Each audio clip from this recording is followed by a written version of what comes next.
Viewers welcome back to program. So viewers ਗੱਲਬਾਤ ਕਰਨ ਜਾ ਰਹੇ ਹਾਂ ਕਿ 17 ਅਗਸਤ ਨੂੰ ਵਾਸ਼ਿੰਗਟਨ ਡੀਸੀ ਵਿਖੇ ਵਾਈਟ ਹਾਊਸ ਦੇ ਸਾਹਮਣੇ ਦਾ ਮਾਲ ਵਿੱਚ ਖਾਲਿਸਤਾਨ ਰੈਫਰੈਂਡਮ ਦੀਆਂ ਵੋਟਾਂ ਪਈਆਂ ਔਰ ਹਜ਼ਾਰਾਂ ਦੀ ਗਿਣਤੀ ਵਿੱਚ ਸਿੱਖ ਸੰਗਤਾਂ ਨੇ ਦੂਰ ਦਰੇਡੇ ਤੋਂ ਆ ਕੇ ਸ਼ਮੂਲੀਅਤ ਕੀਤੀ ਹੈ। ਸੋ ਵਾਸ਼ਿੰਗਟਨ ਮੈਟਰੋ ਦੀਆਂ ਸਿੱਖ ਸੰਗਤਾਂ ਵੱਲੋਂ ਬਹੁਤ ਹੀ ਪੁਖਤਾ ਪ੍ਰਬੰਧ ਕੀਤੇ ਗਏ ਔਰ ਜਿਸ ਦੀ ਸਿੱਖ ਸੰਗਤ ਵੱਲੋਂ ਕਾਫੀ ਸ਼ਲਾਘਾ ਕੀਤੀ ਗਈ ਹੈ। ਸੋ ਇਸ ਬਾਰੇ ਆਪਾਂ ਗੱਲਬਾਤ ਕਰਨ ਜਾ ਰਹੇ ਹਾਂ। ਸੋ ਅਸੀਂ ਚਾਹਾਂਗੇ ਕਿ ਤੁਸੀਂ ਇਸੇ ਤਰ੍ਹਾਂ ਬਣੇ ਰਹਿਣਾ, ਦੇਖਣ ਸੁਣ ਲਿਆ, ਲਿਖਣ ਲਈ ਤੁਹਾਡਾ ਸਭ ਦਾ ਬਹੁਤ ਬਹੁਤ ਧੰਨਵਾਦ ਜੀ। ਡਾਕਟਰ ਸਾਹਿਬ ਕੀ ਕਹਿਣਾ ਚਾਹੋਗੇ? ਦੇਖੋ, ਆਲਮੋਸਟ ਜਦੋਂ ਖਾਲਿਸਤਾਨ ਰੈਫਰੈਂਡਮ ਦੀ ਗੱਲ ਹੁੰਦੀ ਹੈ ਤੇ ਅਸੀਂ ਪਿਛਲੇ ਆਲਮੋਸਟ 2.5-3 ਸਾਲ ਤੋਂ ਹੀ, ਜਦੋਂ ਤੋਂ ਇਹ ਮੁਹਿੰਮ ਇੰਗਲੈਂਡ ਤੋਂ ਜਿਸ ਦੀ ਸ਼ੁਰੂਆਤ ਹੋਈ, 5 ਆਈਜ਼ ਕੰਟਰੀਜ਼ ਤੋਂ ਇਲਾਵਾ ਵੀ ਦੂਸਰੇ ਮੁਲਕਾਂ ਦੇ ਵਿੱਚ ਵੋਟਾਂ ਪਈਆਂ, ਅਸੀਂ ਹਮੇਸ਼ਾ ਇਸ ਕੌਜ਼ ਨੂੰ ਪ੍ਰਮੋਟ ਕੀਤਾ। ਹਾਲਾਂ ਇਹ ਵੀ ਅਸੀਂ ਜਿਹੜੀ ਹੈ ਆਪਣੇ ਵਿਊਅਰਸ ਨੂੰ ਹਮੇਸ਼ਾ ਦੱਸਣ ਦੀ ਕੋਸ਼ਿਸ਼ ਕੀਤੀ, ਕਿਉਂਕਿ ਬਿਗਨਿੰਗ 'ਚ ਇੱਕ ਤਬਕਾ ਜਿਹੜਾ ਬਹੁਤ ਜ਼ਿਆਦਾ ਆਪਟੀਮਿਸਟ ਹੁੰਦਾ ਹੈ ਆਲਵੇਜ਼ ਕਿਸੇ ਸਿਚੁਏਸ਼ਨ 'ਚ ਹੋਵੇ, ਉਹਨਾਂ ਨੂੰ ਇਹ ਲੱਗਦਾ ਸੀ ਕਿ ਵੀ ਇਹ ਵੋਟਾਂ ਦਾ ਮਤਲਬ ਹੈ ਕਿ ਵੀ ਖਾਲਿਸਤਾਨ ਜਿਹੜਾ ਉਹ UN ਸਾਨੂੰ ਬਣਾ ਕੇ ਦੇ ਦੇਗੀ। ਫਿਰ ਅਸੀਂ ਇਹ ਐਕਸਪਲੇਨ ਵੀ ਕੀਤਾ, ਕਰਦੇ ਵੀ ਹਾਂ ਕਿ 3 ਕਿਸਮ ਦੇ ਰੈਫਰੈਂਡਮ ਹੁੰਦੇ ਨੇ। ਇੱਕ ਉਹ ਜਿਹੜੇ ਕਿ ਕਿਉਂਕਿ ਯੂਨਾਈਟਿਡ ਨੇਸ਼ਨਸ ਕੋਈ ਜਦੋਂ ਅਸੀਂ ਉਹਦਾ ਸਟਰਕਚਰ ਦੇਖਦੇ ਹਾਂ ਤੇ ਜਿਹੜੇ ਦੁਨੀਆ ਦੇ ਰੈਕਗਨਾਈਜ਼ਡ ਮੁਲਕ ਨੇ 193 ਜਿਨ੍ਹਾਂ ਦੀ ਗਿਣਤੀ ਹੈ, ਉਹਨਾਂ ਦੀ ਨੁਮਾਇੰਦਾ ਬਾਡੀ ਹੈ। ਔਰ ਕੋਈ ਵੀ ਜਿਹੜਾ UN ਸਪਾਂਸਰਡ ਪਾਰਟ ਹੈ ਉਹ ਸਰਬਸੰਮਤੀ ਦੇ ਨਾਲ ਜਾਂ UN ਸਿਕਿਉਰਿਟੀ ਕੌਂਸਲ 'ਚ ਮੈਜੋਰਿਟੀ ਦੇ ਨਾਲ ਜਿਹੜਾ ਹੈ ਉਸ ਇਸ਼ੂ ਨੂੰ ਵਿਚਾਰਿਆ ਜਾਂਦਾ ਹੈ ਜਾਂ ਇੰਟਰਵੀਨ ਕੀਤਾ ਜਾਂਦਾ। ਯੂਨਾਈਟਿਡ ਨੇਸ਼ਨਸ ਕੋਲ ਕੋਈ ਆਪਣੀ ਫੌਜ ਨਹੀਂ ਹੈ, ਪੀਸ ਕੀਪਿੰਗ ਫੋਰਸ ਹੁੰਦੀ ਹੈ, ਉਹਨੂੰ ਵੀ ਮੁਲਕੀ ਜਿਹੜੇ UN ਦੇ ਮੈਂਬਰ ਦੇਸ਼ ਨੇ ਉਹ ਕੰਟਰੀਬਿਊਟ ਕਰਦੇ ਨੇ, ਉਹਨਾਂ ਜਿਨ੍ਹਾਂ 'ਚ ਇੰਡੀਆ, ਪਾਕਿਸਤਾਨ, ਬੰਗਲਾਦੇਸ਼ ਦੇ ਬਹੁਤ ਸਾਰੇ ਫੌਜੀ ਹੁੰਦੇ ਨੇ। ਔਰ ਉਹ ਇਸ਼ੂ ਜਦੋਂ ਕਿ ਜਿਸ ਮੁਲਕ ਦੇ ਵਿੱਚ ਕੋਈ ਟਕਰਾਅ ਹੈ ਜਾਂ ਆਜ਼ਾਦੀ ਦੀ ਲਹਿਰ ਚੱਲ ਰਹੀ ਹੈ, ਉਸ ਮੁਲਕ ਵਾਲੇ UN ਨੂੰ ਮੰਨ ਲੈਣ ਕਿ ਵੀ ਅਸੀਂ ਤੁਹਾਡੀ ਆਰਬਿਟਰੇਸ਼ਨ ਜਾਂ ਤੁਹਾਡੀ ਮੀਡੀਏਸ਼ਨ ਇਸ ਨੂੰ ਮੰਨਦੇ, ਉਹਨਾਂ ਹਾਲਾਤਾਂ 'ਚ ਫਿਰ ਜਿਸ ਖਿੱਤੇ ਦੇ ਵਿੱਚ ਪ੍ਰੋਬਲਮ ਚੱਲ ਰਹੀ ਹੈ ਉਸ UN ਦੀ ਆਬਜ਼ਰਵਰਸ ਦੇ ਥੱਲੇ ਉਸ ਥਾਂ 'ਤੇ ਵੋਟਾਂ ਪਵਾਈਆਂ ਜਾਂਦੀਆਂ ਨੇ ਔਰ ਲੋਕਾਂ ਤੋਂ ਫੈਸਲਾ ਲਿਆ ਜਾਂਦਾ, ਜਿਹਦੀ ਉਦਾਹਰਣ 1993 ਦੇ ਨੇੜੇ ਤੇੜੇ ਈਸਟ ਤੈਮੂਰ ਜਿਹੜਾ ਅੱਡ ਮੁਲਕ ਬਣਿਆ, ਜਿਹੜਾ ਕਿਸੇ ਵੇਲੇ ਇੰਡੋਨੇਸ਼ੀਆ ਦੇ 18,000 ਤੋਂ ਜ਼ਿਆਦਾ ਆਈਲੈਂਡ ਨੇ ਉਹਨਾਂ 'ਚੋਂ ਇੱਕ ਸੀ ਜਿੱਥੇ ਕ੍ਰਿਸਚਨ ਆਬਾਦੀ ਹੈ। ਇੰਡੋਨੇਸ਼ੀਆ ਦੁਨੀਆ ਦਾ ਸਭ ਤੋਂ ਜ਼ਿਆਦਾ ਮੁਸਲਿਮ ਆਬਾਦੀ ਵਾਲਾ ਮੁਲਕ ਹੈ ਔਰ ਉਹਨਾਂ ਨੇ ਈਸਟ ਤੈਮੂਰ ਨੇ ਫੈਸਲਾ ਕੀਤਾ ਕਿ ਵੀ ਅਸੀਂ ਆਜ਼ਾਦ ਹੋਣਾ ਵੋਟਾਂ ਰਾਹੀਂ। ਬਿਲਕੁਲ। ਔਰ ਉਹਨਾਂ ਨੂੰ ਅੱਜ ਈਸਟ ਤੈਮੂਰ ਇੱਕ ਅੱਡ ਮੁਲਕ ਹੈ। ਇਸੇ ਤਰ੍ਹਾਂ ਕੁਛ ਵਰੇ ਪਹਿਲਾਂ, ਕੋਵਿਡ ਤੋਂ ਪਹਿਲਾਂ, ਅਸੀਂ ਸਾਊਥ ਸੁਡਾਨ, ਕਿਉਂਕਿ ਸੁਡਾਨ ਇੱਕ ਮੁਸਲਿਮ ਮੈਜੋਰਿਟੀ ਮੁਲਕ ਹੈ, ਸਾਊਥ ਸੁਡਾਨ ਦੇ ਵਿੱਚ ਕ੍ਰਿਸਚਨਸ ਨੇ, ਉਹਨਾਂ ਦਾ ਸੀ ਕਿ ਜੀ ਅਸੀਂ ਅੱਡ ਹਾਂ। ਹਾਲਾਂ ਵਾਰ ਤਾਂ ਉੱਥੇ ਅਜੇ ਵੀ ਸਿਵਲ ਵਾਰ ਚੱਲ ਰਹੀ ਹੈ, ਪਰ ਇਹ ਵੀ UN ਦੇ ਥੱਲੇ ਸਾਊਥ ਸੁਡਾਨ ਦੇ ਵਿੱਚ ਜਿਹੜੀ ਹੈ ਰੈਫਰੈਂਡਮ ਹੋਇਆ, ਲੋਕਾਂ ਨੇ ਅੱਡ ਹੋਣ ਦਾ ਫੈਸਲਾ ਕੀਤਾ ਔਰ ਉਹਨਾਂ ਦੀ ਵੀ ਅੱਡਰੀ ਹੋਂਦ ਨੂੰ ਕਬੂਲਿਆ ਗਿਆ। ਇਹ ਪਹਿਲਾ ਪਾਰਟ ਹੈ ਜਿਹੜਾ UN ਸਪਾਂਸਰਡ ਹੁੰਦਾ। ਦੂਸਰਾ ਪਾਰਟ ਹੈ ਜਦੋਂ ਕਿ ਜਿਸ ਮੁਲਕ ਦੇ ਨਾਲ ਪ੍ਰੋਬਲਮ ਚੱਲ ਰਹੀ ਹੈ ਉਹ ਕਹਿਣ ਕਿ ਜੀ ਅਸੀਂ ਰੈਡੀ ਹਾਂ। ਜਿਵੇਂ ਕੈਨੇਡਾ ਦੀ ਉਦਾਹਰਣ ਸਾਹਮਣੇ ਹੈ, ਸਾਡੇ ਕਿਊਬੈਕ ਸਭ ਤੋਂ ਵੱਧ ਆਬਾਦੀ ਵਾਲਾ ਫਰੈਂਚ ਬੇਸ ਲੋਕਾਂ ਵਾਲਾ ਮੁਲਕ। ਕੈਨੇਡਾ ਦੇ ਵਿੱਚ 1980 ਦੇ ਵਿੱਚ ਤੇ 1995 ਦੇ ਵਿੱਚ 2 ਵਾਰ ਰੈਫਰੈਂਡਮ ਹੋਏ ਇਹ ਕੈਨੇਡਾ ਦੇ ਨਾਲ ਰਹਿਣਾ, ਕਿਊਬੈਕ ਨੇ ਕਿ ਅੱਡ ਹੋਣਾ। ਉਹਦੇ 'ਚ UN ਇਨਵੋਲਵ ਨਹੀਂ ਹੋਈ, ਕੈਨੇਡਾ ਦੀ ਹਕੂਮਤ ਨੇ ਜਿਹੜਾ ਉਹਨੂੰ ਕਰਵਾਇਆ। ਦੋਨੋਂ ਵਾਰ ਕਿਊਬੈਕ ਦੇ ਲੋਕਾਂ ਨੇ ਭਾਵੇਂ ਥੋੜ੍ਹੀ ਪਰਸੈਂਟੇਜ ਦੇ ਨਾਲ ਫੈਸਲਾ ਕੀਤਾ ਵੀ ਕੈਨੇਡਾ ਦੇ ਨਾਲ ਰਹਿਣਾ, ਪਰ ਅੱਜ ਵੀ ਉਹਨਾਂ ਦੀ ਪੋਲੀਟੀਕਲ ਪਾਰਟੀ ਹੈ ਜਿਹਨੂੰ ਬਲੌਕ ਕਿਊਬੈਕੋਇਜ਼ ਕਹਿੰਦੇ ਨੇ, ਉਹਨਾਂ ਦੇ 30-35 MP ਹੁੰਦੇ ਨੇ ਜਿਨ੍ਹਾਂ ਦਾ ਏਜੰਡਾ ਉਹਨਾਂ ਨੇ ਛੱਡਿਆ ਨਹੀਂ ਹੈ ਵੀ ਅਸੀਂ ਸੈਪਰੇਟ ਹੋਣਾ। ਉਹ ਆਉਣ ਵਾਲੇ ਪੀਰੀਅਡ 'ਚ ਫਿਰ ਕਿਸੇ ਸਟੇਜ ਦੇ ਉੱਤੇ ਜਦੋਂ ਉਹਨਾਂ ਦਾ ਜ਼ੋਰ ਪਿਆ ਤੇ ਉਹ ਜਿਹੜਾ ਨੇ ਰੈਫਰੈਂਡਮ ਕਰਵਾਉਣਗੇ। ਇਸੇ ਤਰ੍ਹਾਂ ਈਵਨ ਕਈ ਸਦੀਆਂ ਬਾਅਦ, 4 ਸਦੀਆਂ ਤੋਂ ਸਕਾਟਲੈਂਡ ਜਿਸ ਨੇ ਕਦੇ ਬ੍ਰਿਟਿਸ਼ ਦੇ ਅੱਗੇ ਆਪਣਾ ਸਿਰ ਝੁਕਾ ਦਿੱਤਾ ਸੀ ਔਰ ਕਿਵੇਂ ਜਿਹੜਾ ਉਹਨਾਂ ਦੀ ਸਕਾਟਿਸ਼ ਨੈਸ਼ਨਲਿਸਟ ਪਾਰਟੀ ਬਣੀ SNP ਸਕਾਟਲੈਂਡ 'ਚ, ਉਹਨਾਂ ਨੇ ਔਰ ਡੇਵਿਡ ਕੈਮਰੋਨ ਜਦੋਂ ਪ੍ਰਾਈਮ ਮਿਨਿਸਟਰ ਸੀ ਉਹਨੇ ਮੰਨਿਆ ਵੀ ਠੀਕ ਹੈ ਅਸੀਂ ਕਰਵਾ ਲੈਂਦੇ।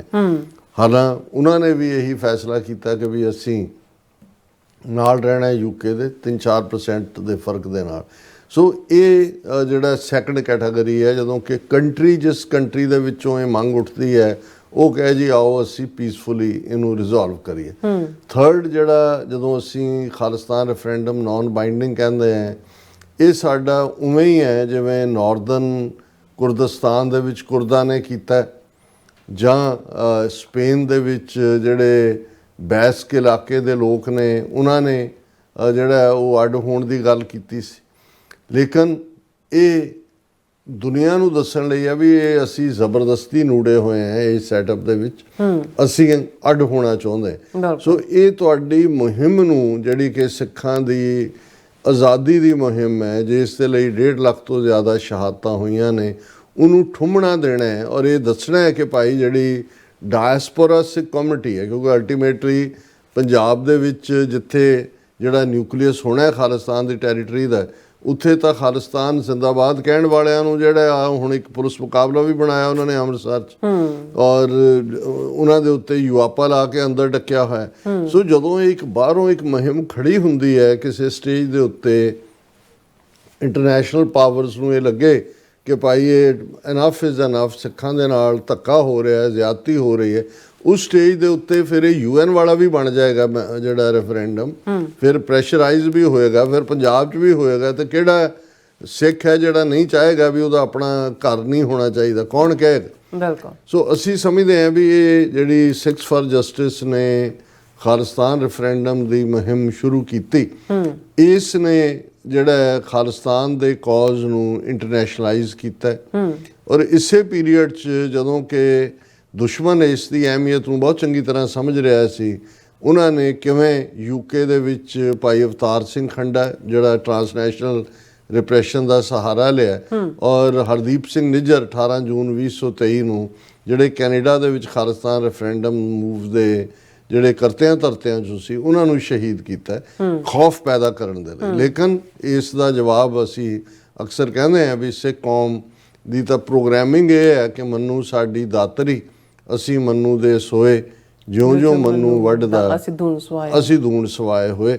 ਔਰ ਉਹ ਈਵਨ ਭਾਈ ਹਰਦੀਪ ਸਿੰਘ ਨਿੱਜਰ ਦੀ ਸ਼ਹਾਦਤ ਤੋਂ ਬਾਅਦ ਸਰੀ 'ਚ ਹੋਇਆ ਰੈਫਰੈਂਡਮ, ਔਰ ਉਸ ਤੋਂ ਬਾਅਦ ਅਮਰੀਕਾ ਦੇ ਵਿੱਚ ਸੈਨ ਫਰਾਂਸਿਸਕੋ, ਸੈਕਰਾਮੈਂਟੋ, LA ਤੋਂ ਬਾਅਦ ਇਹ ਵਾਸ਼ਿੰਗਟਨ DC ਨੂੰ ਜਿਹੜਾ 17 ਅਗਸਤ ਨੂੰ 9 ਵਜੇ ਤੋਂ 5 ਵਜੇ ਤੱਕ ਜਿਹੜੀਆਂ ਵੋਟਾਂ ਪਈਆਂ, ਇਹ ਵਾਸ਼ਿੰਗਟਨ DC ਦੀ ਆਪਣੀ ਬੜੀ ਅਹਿਮੀਅਤ, ਤਾਂ ਕੈਪੀਟਲ ਹੋਣ ਦੇ ਨਾਤੇ ਹੈ ਹੀ ਹੈ, ਅਮਰੀਕਾ ਸੁਪਰ ਪਾਵਰ ਹੈ ਇੱਕੋ ਇੱਕ। ਔਰ ਇਸ ਵੇਲੇ ਜਿਹੜੇ ਅਮਰੀਕਾ ਭਾਰਤ ਰਿਲੇਸ਼ਨਸ਼ਿਪ ਹੈ, ਜਿਸ 'ਚ ਅਮਰੀਕਾ ਨੇ ਪੂਰੀ ਚੂੜੀ ਕਸੀ ਹੋਈ ਹੈ ਭਾਰਤ ਦੀ, ਔਰ ਟਰਾਂਸਨੈਸ਼ਨਲ ਰਿਪਰੈਸ਼ਨ ਲਈ ਵੀ ਉਹ ਨਿਖਿਲ ਗੁਪਤਾ ਜਿਹਦਾ ਟਰਾਇਲ 3 ਨਵੰਬਰ ਤੋਂ ਸ਼ੁਰੂ ਹੋਣਾ ਹੈ।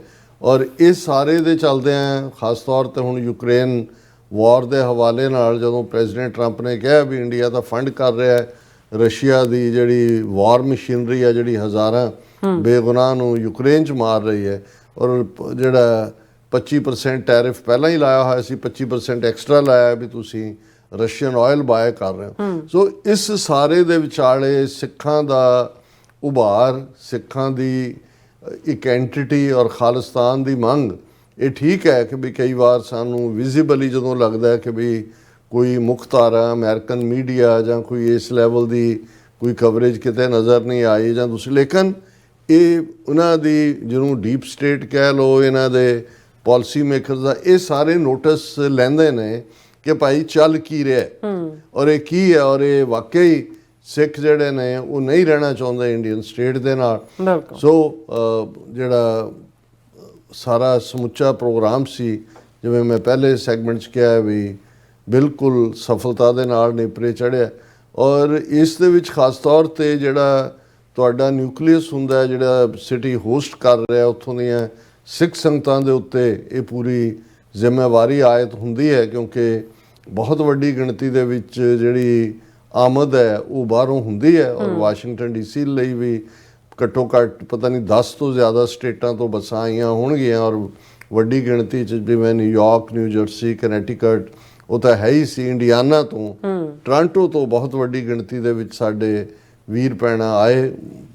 2 ਦਿਨ ਪਹਿਲਾਂ ਤਾਂ ਮੈਂ ਵਲੰਟੀਅਰਸ ਦਾ ਜ਼ਿਕਰ ਕੀਤਾ, ਮੌਕੇ ਦੇ ਮੌਕੇ ਵੀ, ਔਰ ਇੰਡੀਆਨਾ ਵਾਲਿਆਂ ਨੇ ਤਾਂ ਮੈਂ ਸਮਝਦਾ ਵੀ ਜਿੰਨੀ ਵੱਡੀ ਗਿਣਤੀ 'ਚ ਉਹਨਾਂ ਦੀ ਸ਼ਮੂਲੀਅਤ ਹੋਈ, ਇਸੇ ਤਰ੍ਹਾਂ ਬਹੁਤ ਸਾਰਿਆਂ ਦੀ ਜਿਹੜੀ ਹੈ ਉਹ ਔਰ ਜਦੋਂ ਤੁਸੀਂ 10-10 ਘੰਟੇ 12-12 ਘੰਟੇ ਆ ਕੇ ਕਰਦੇ ਹੋ ਤੁਹਾਨੂੰ ਠਹਿਰਨਾ ਕਿੱਥੇ ਹੈ, ਪ੍ਰਸ਼ਾਦੇ ਪਾਣੀ ਦਾ ਕੀ ਪ੍ਰਬੰਧ ਹੈ। ਫਿਰ ਕਿਉਂਕਿ ਹੱਬ ਗੁਰਦੁਆਰਾ ਸਿੰਘ ਸਭਾ ਬ੍ਰੈਡਿਕ ਰੋਡ ਉਹ ਸੀ, ਉੱਥੋਂ ਰੈਗੂਲਰ ਜਿਹੜੀ ਟਰਾਂਸਪੋਰਟੇਸ਼ਨ ਹੈ ਉਹ ਪੂਰੇ, ਔਰ ਨੌਜਵਾਨਾਂ ਨੇ, ਮੈਂ ਸ਼ਾਇਦ ਸਾਰਿਆਂ ਦੇ ਨਾਂ ਨਾ ਲੈ ਸਕਾਂ ਪਰ ਇਹਦੇ 'ਚ ਕੋਈ ਸ਼ੱਕ ਨਹੀਂ ਹੈ ਕਿ ਮੁੱਖ ਤੌਰ ਦੇ ਉੱਤੇ ਇਹਨਾਂ ਪ੍ਰਬੰਧਾਂ ਦੇ ਵਿੱਚ ਜਿੱਥੇ ਬ੍ਰੈਡਿਕ ਰੋਡ ਦੀ ਪ੍ਰਬੰਧਕ ਕਮੇਟੀ ਦਾ ਬਹੁਤ ਵੱਡਾ ਰੋਲ ਸੀ।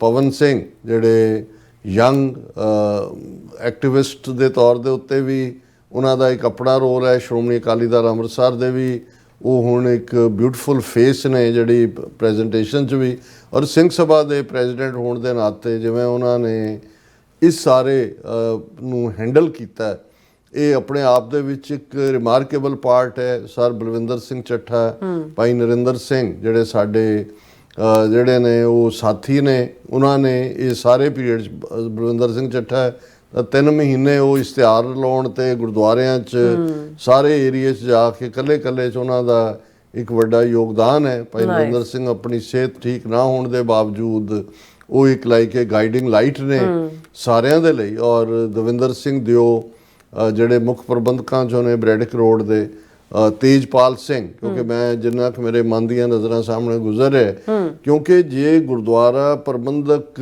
ਕਮੇਟੀ ਦੇ ਵਿੱਚ ਤੁਹਾਡੇ ਜਿਹੜੇ ਕਾਜ਼ ਨਾਲ ਸਮਰਪਿਤ ਲੋਕ ਨਾ ਹੋਣ ਤੇ ਬਹੁਤ ਵਾਰ ਚਾਹ ਕੇ ਵੀ ਤੁਸੀਂ ਕੁਝ ਨਹੀਂ ਕਰ ਸਕਦੇ।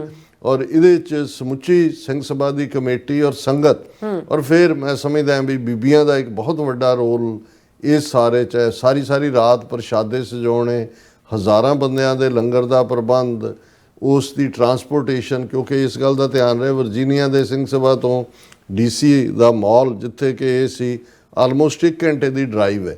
ਔਰ ਫਿਰ ਤੁਸੀਂ ਗਰਮੀ ਦਾ ਦਿਨ ਪੂਰੇ ਤੁਸੀਂ ਫਰੈਸ਼ ਫੂਡ ਵੀ ਸਰਵ ਕਰਨਾ ਹੈ, ਔਰ ਉਹ ਸਾਰੇ ਦੇ ਸੋ ਬੀਬੀਆਂ ਨੇ ਜਿਨ੍ਹਾਂ ਦੇ ਵਿੱਚ ਜਿਹੜਾ ਮੈਂ ਇੱਕ ਦਾ ਵੀ ਨਾਂ ਲਿਆ ਤਾਂ ਫਿਰ ਕੋਈ ਨਾ ਕੋਈ ਰਹਿ ਜਾਏਗਾ, ਲੇਕਿਨ ਬੀਬੀ ਪਰਮਜੀਤ ਕੌਰ, ਬੱਚੀ ਰਾਜਵੰਤ ਕੌਰ ਜਿਹੜੀ ਪਵਨ ਸਿੰਘ ਹੋਰਾਂ ਦੀ ਸਿੰਘਣੀ ਵੀ ਹੈ, ਔਰ ਉਹਨਾਂ ਦੀ ਸਮੁੱਚੀ ਟੀਮ ਅੱਧੀ ਰਾਤ ਉੱਠ ਕੇ ਕਿ ਜੀ ਇੱਕ ਜਥਾ ਹੋਰ ਆ ਗਿਆ, ਉਹ ਪੂਰਾ ਨਿਬੇੜ ਕੇ ਅਜੇ ਘਰ ਆਈਆਂ ਹੀ ਨਹੀਂ ਤੇ ਫਿਰ ਉੱਥੇ ਜਾ ਰਹੇ ਨੇ। ਅਗਲਾ ਦਿਨ ਵੀ ਸਾਰਾ ਦਿਨ ਇਵੇਂ ਗੁਜ਼ਰਿਆ, ਔਰ ਉਹਨਾਂ ਨੂੰ ਟਰਾਂਸਪੋਰਟ ਰਾਉਂਡ ਦਾ ਕਲੌਕ ਸਵੇਰ ਤੋਂ ਸ਼ਾਮ ਤੱਕ ਸਿੰਘ ਸਭਾ ਤੋਂ ਉੱਥੋਂ ਤੱਕ ਲੈ ਕੇ ਆਉਣਾ।